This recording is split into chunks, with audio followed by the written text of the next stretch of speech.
Universal said, okay, we want to do the sequels. You've got to come back with me. Will you guys do a sequel? Where? Back to the future. And we said, well, if Michael J. Fox and Christopher Lloyd will sign on for a sequel, yes, we'll do a sequel. Because if we have Marty and Doc, we can figure a story out. If we don't have those guys, there's no movie. So we went to them and they said, if you guys are doing it, we're in, sign us up.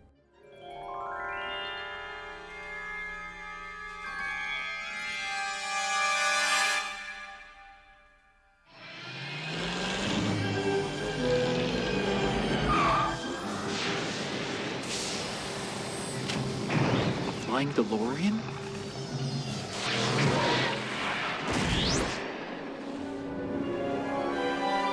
What the hell is going on here? Once we saw the response to the movie, it was kind of a foregone conclusion that it was going to happen. That made sense to me. I mean, I got that. At the time, and now it seems so normal for people to lay out franchises, and before they even see the light of day, they know they had a franchise. And I remember having conversations with Bob about what it would be about. And so, you know, it's something I look forward to. So we said, let's see who from the first movie will come back and do the sequel. So we contacted Leah, and she said, if you guys are doing it, yes, I'll do it. We contacted Tom Wilson. He said, if you guys are doing it, yes, I want to do it.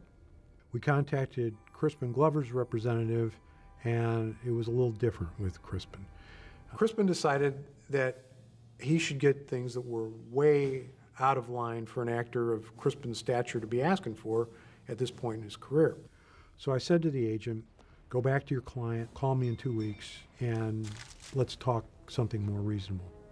So 2 weeks goes by, and she calls me back, and she says, I'm sorry, he doesn't want to budge from that.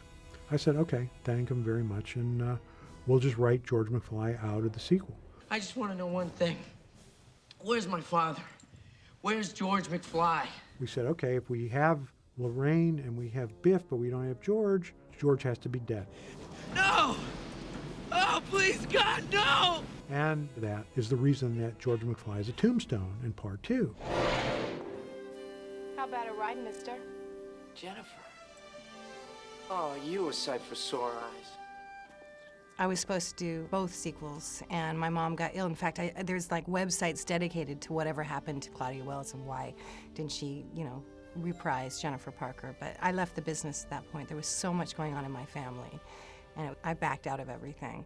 When you do a sequel, there, are obviously characters that you're going to bring back, hopefully, but sometimes they're not available, sometimes they don't look the same, sometimes they're not acting anymore, and that's another challenge, Do you just hope that nobody will notice, which is kind of the case with Marty's girlfriend? We just thought, well, she's not available, she's not working anymore, and we'll make it work. Well, what are you talking about? What happens to us in the future? What, do we become assholes or something? Oh, no. You and Jennifer both turn out fine. It's your kids, Marty. Something's got to be done about your kids. We had no choice, so we had to try and find somebody. I mean, we found, Elizabeth Shue, who came on for Claudia on the second one. I mean, she's a wonderful actress. So, I thought that was fairly seamless as far as that goes. The George thing was a little bit trickier, and it was more about figuring out how we could do this. It's one of the reasons he's upside down. We thought people wouldn't be able to tell as easily if he's upside down. How did he do that? Oh, out on the golf course. Bob and Bob came to me one day and they said, we want to design a device we're calling the OrthoLev, which we will have McFly hanging upside down, and it needs to travel through the house. He can be able to go from room to room to room, and he's going to always be on this and be upside down through the whole deal. So we had to put track, we had to hang track in all the sets and be able to hang someone upside down and travel them along in shots through the house, so that was kind of a fun deal.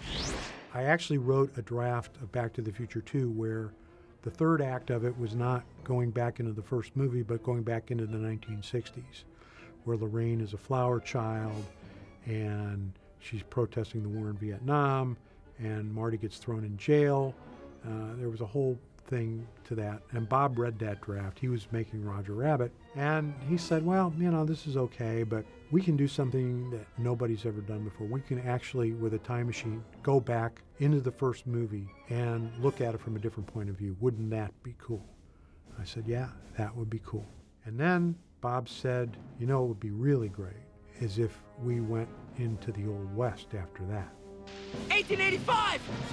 September 1885! Well, when Bob and Bob sat down and they laid out this whole sequel, and it was too long. Bob and Bob handed me the sequel script.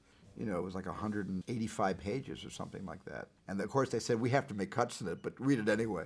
Because they always liked me to read, the result of all of their mad science. But this was a very complicated plot, and it existed not only in the future, but in an alternate present that we've affectionately called Biff Horrific.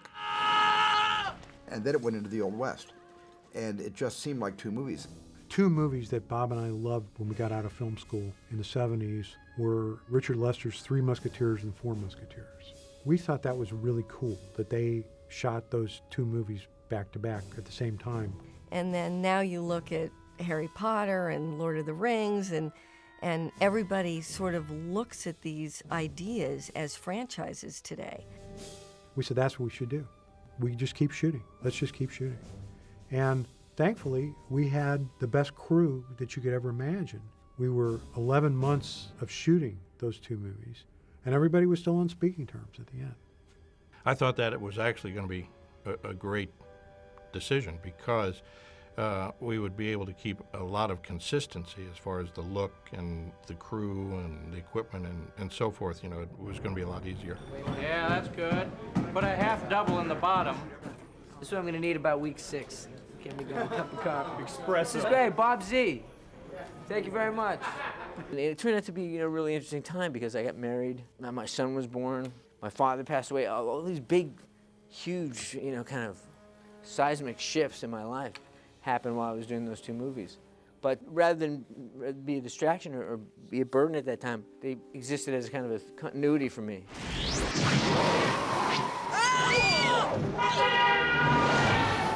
I don't know how to tell you this, but you're in a time machine. And this is the year 2015? I've never liked future stories. I've never liked alien stories because they're just the opinion of the filmmaker. I don't know, it's like just stuff that writers just can make up.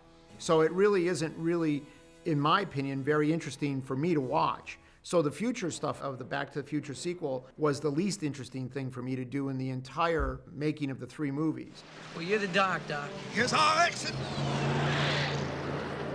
We did certain amounts of homework where we said, okay, this makes sense as to where it's going to be and where it's going to go. A lot of stuff we knew we were going to get wrong. But it turns out that our future predictions, we were about 50% right. So we got 50% right and we got 50% wrong. It's not bad. We knew really that we weren't going to have flying cars, but my God, we had to have those. The flying DeLorean was an all fiberglass shell with retractable wheels, and so that was completely fabricated in my shop and from molds and fiberglass. Right on the tick. The second, and as it turned out, third movie, they were a lot of fun to work on. Like creating that whole future world, just in terms of sets and props and effects, they were enormously bigger and more expensive movies than the first one. And I think there were maybe 27 people in the art department for number 2 and 3. And we were all thinking about crazy things for the future. I had some specific assignments, like Doc Brown is supposed to have an amphibious flying van. So I did a bunch of sketches for that. Unfortunately, it got written out. And I nursed an idea that John Bell had for this beautiful flying Citroen taxi through to completion. I made working drawings and bid it out and then worked with the shop to get it done. I was a resource available for anyone who wanted some crazy thing designed and drawn. He'll be right over here, and then just as he's turning around from that, we'll have this hologram of Jaws come out and try to bite him. It made me feel like I wasn't given a movie assignment, but I was given an experience to actually go on those journeys to those places. And because there was something already that was very strong about Hill Valley as presented in the first movie, I could build upon that as a production designer, and then with all the input that Bob and Bob could give me, to actually feel free to project myself into the future. The future. in the era of Blade Runner and Brazil and all of that, to project ourselves from the 80s to a place where there was a balance with nature and the park and the pond, and then all these sort of free-form architectural styles that I could bring to bear into the square, I found that I was able to kind of see it as an optimistic look forward into a world that I hoped would be.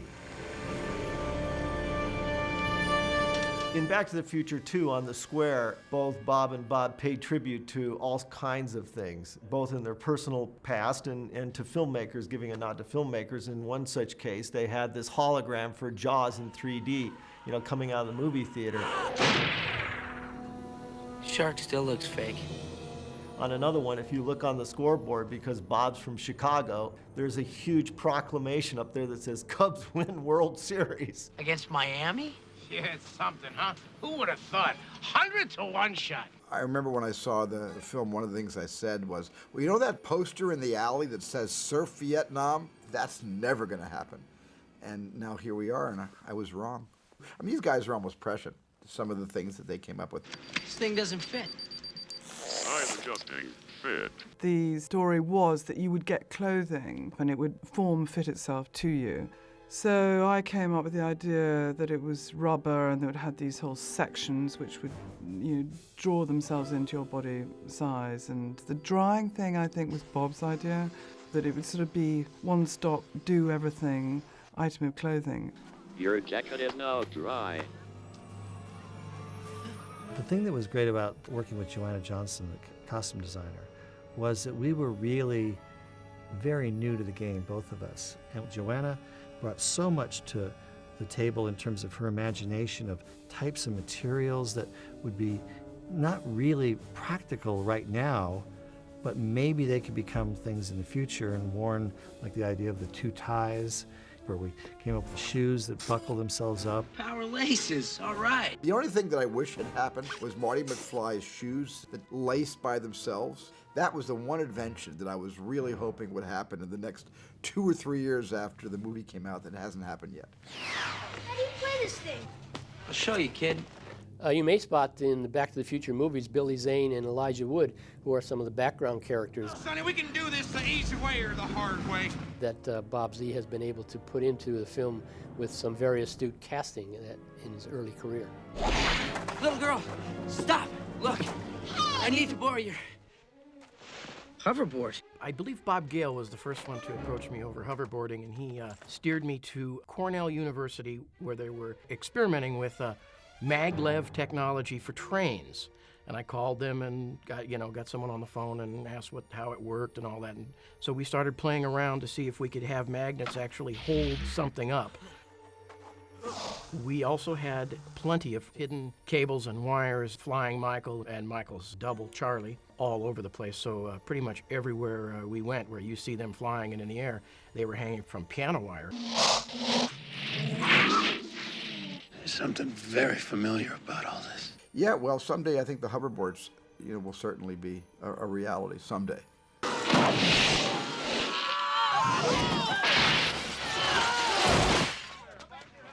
Buttheads. No, I'm sorry, I missed that whole thing. Doing part 2 was really flying by the seat of our pants, and one of the things being the sequence where I played 1985 Marty, I played my son, I played myself older. What the hell is this? I played my daughter. Mom?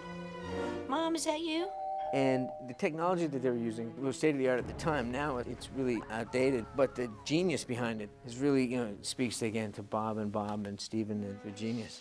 Starting on Back to the Future 1, Bob Zemeckis formed a relationship with Ken Ralston, who's really one of the premier wizards in visual effects. But when we came to Back to the Future 2, by then Bob was kind of breaking the walls down and decided to really blow it out. While we were working in London on Roger Rabbit, I said to Ken, so here's what we're gonna need to do on Back to the Future 2. We're gonna need to come up with a way to put actors in the same shot, duplicating them as 3 people. And I said, so what are we gonna need? And he said, well, we're gonna need to build a very serious motion control camera. And I said, well, we should get started on it like now. No, you just gotta have the right touch. Nobody can start this car but me. Yeah, the bill comes to $302. $300? And the ILM guys developed a Tondro motion control system, and it was fabulous. It worked exactly the way we wanted it to. Aren't you and Jennifer getting along? Oh, yeah, great, Mama. We're like a couple of teenagers, you know? One of my fondest memories of that sequence is that there were all the experts were sitting around trying to figure out how to do something, and Bob would let them think for a while, and then Bob Zemeckis would go, "No, okay, this is how you have to do it." He was so smart, so ahead of everybody that he would always figure it out. But in those days, everything was still being done optically. So nothing in the set could be disturbed between takes. And as a matter of fact, everything was glued down. Everything on the walls, every bit of set dressing, anything that wasn't being moved had to be hot glued down with a hot glue gun. Unfortunately, the one night where we locked up the stage and put guards around it so that nothing could be disturbed, and of course, as fate would have it, we had an earthquake that night. Luckily, it was a small earthquake, so we shot splits that we were owed and put the film together, and we couldn't see anything. So the earthquake really didn't bother anything. Okay! Oh, right, you keep running, sucker! And you tell that realty company that I ain't selling you here. We ain't gonna be terrorized. Well, you know, the template for a dark, second act in a trilogy was set by George Lucas when he made the first 3 Star Wars. And Empire Strikes Back is clearly the darker of the 3 films, and for me, the best of the first 3 Star Wars episode, 4, 5, and 6. And so, yeah, the second act was the dark act, but you have to go into a kind of abyss before you can climb out and become a hero in the spotlight. You can't be. Drop it. So you're the son of a bitch who's been stealing my newspapers. Mr. Strickland! Doing the second one was my favorite because it was so insane. Oh! Marty McFly! Marty McFly! Don't you know me, sir, from school, sir? I've never seen you before in my life, but you looked at me like a slacker. And Strickland is suddenly in this house with armor and a shotgun, and there's kids harassing him, driving by. It's just madness. Hey, Strickland!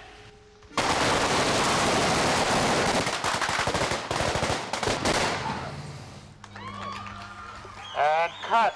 So on action, you're both looking out there. You, Jim, are gonna just dive in the house. On action, will I turn this way, do you think? Yeah, drop. At that time, I was filming Back to the Future at night and Dick Tracy during the day, simultaneously. So it was interesting, a challenge. Action! Window! Ah!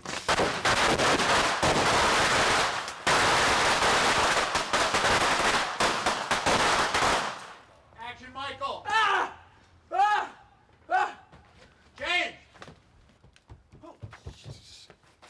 Ah! Eat lead, slackers! Cut! I love movies. Okay, we'll play back A again. That was good, Michael. Good effect.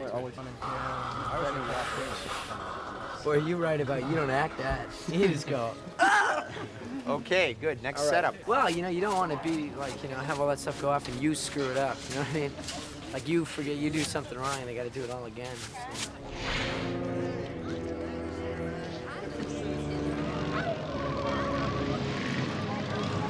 And I love the way number 2 became so dark.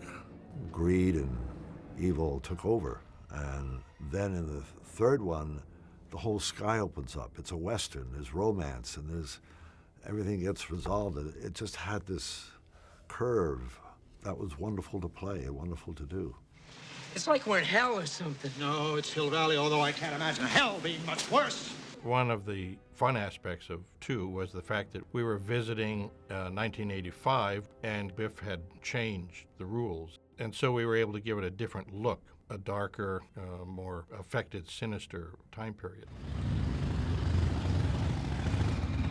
We used to call that Biff horrific. And what I thought about it as is this is a place, especially Biff's apartment, where you just wouldn't want to find your mother. Michael.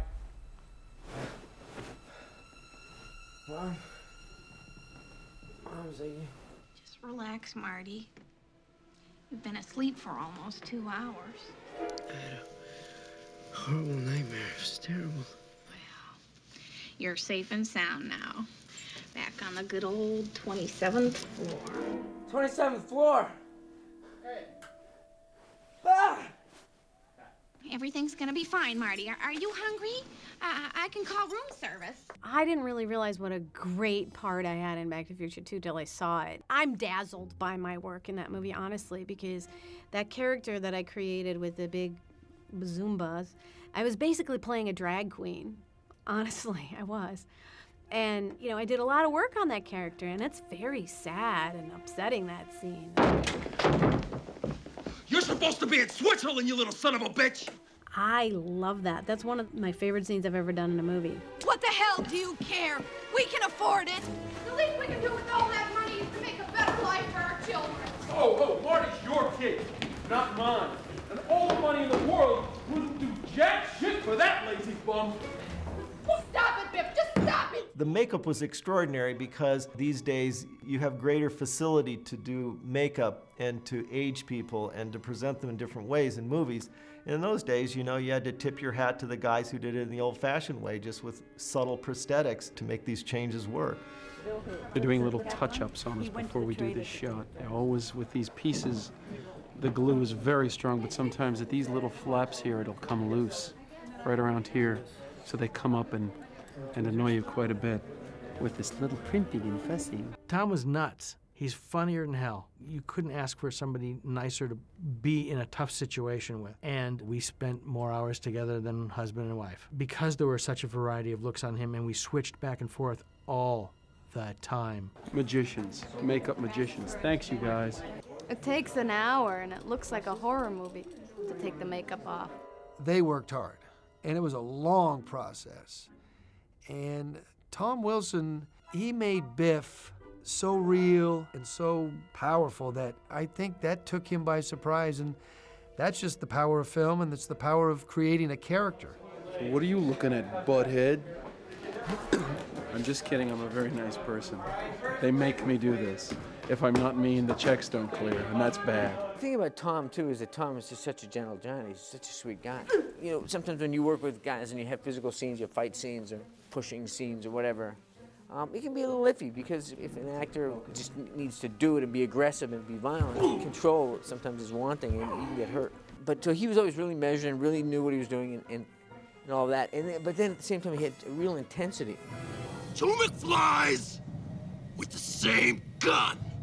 It's funny, just I sit here talking about it, I just had this kind of sense memory flashback to when we shot a lot of that stuff on the roof of the hotel and falling off and rising up in the DeLorean and all that stuff, like it was yesterday. Just share that, it just came back to me. Nice shot, Doc! You're not gonna believe this! We gotta go back to 1955! I don't believe it! I think the second Back to the Future, it might be the most interesting movie I ever made. It was a once-in-a-lifetime situation that no other filmmaker has ever had before. Because here I had a situation where I was doing a sequel to a time travel movie where a character goes back and visits the original movie. So you have a chance to make the first movie again from another point of view. And it was really something that thrilled me to do it. Because in the first one I did this. Did you? You're sure? Yeah. All right, well then, the first one in the first movie? Or the first take? Going back into a movie and looking at it from a different point of view actually presents challenges that you can't even imagine, because you have to go back and recreate a setting and revisit it, but see it from another side. You might see like a dance sequence from backstage instead of front of the stage. This must be the dance.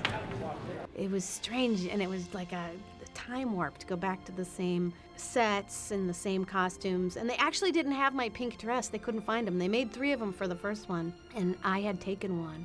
And someone had already sold off, I think, the other 2. So they were going to have to remake it, and I said, I have it, and I had it, and I got to wear it. And I had some brilliant people who did some investigating, and we did find a lot. And if we didn't find the actual, we either copied or we got things which were very, very close. It had only been 5 years, but when I hit my knees in the knee slide 5 years later, at 29 instead of 24. Like my legs were like, no, we don't do that anymore. You know, that's enough of that. So it was a little humbling moment, you know. You don't want to get struck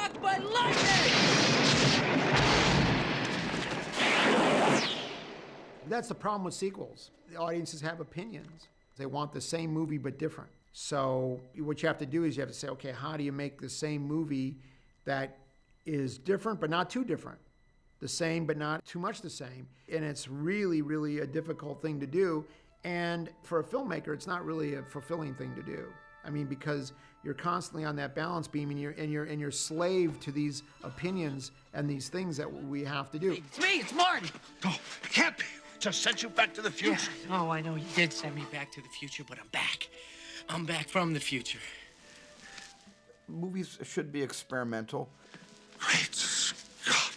Especially reinforced and emboldened by the massive success of the first Back to the Future. The guys took some tremendous risks, but you can't get up in the morning if you're a director like Bob Zemeckis without doing something which is seemingly on the surface brash and unpopular. I mean, Bob has to push that envelope.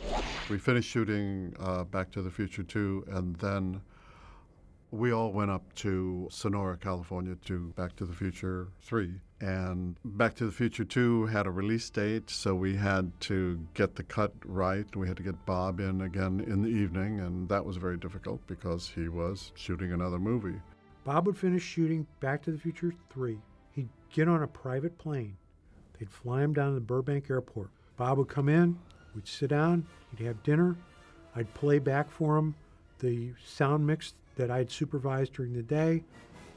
Bob would give his notes, he would make changes. We'd work for a couple hours with the sound crew, getting it right. Bob would go to the Sheraton Universal, he'd go to sleep, he'd wake up at 4:30, 5 o'clock in the morning.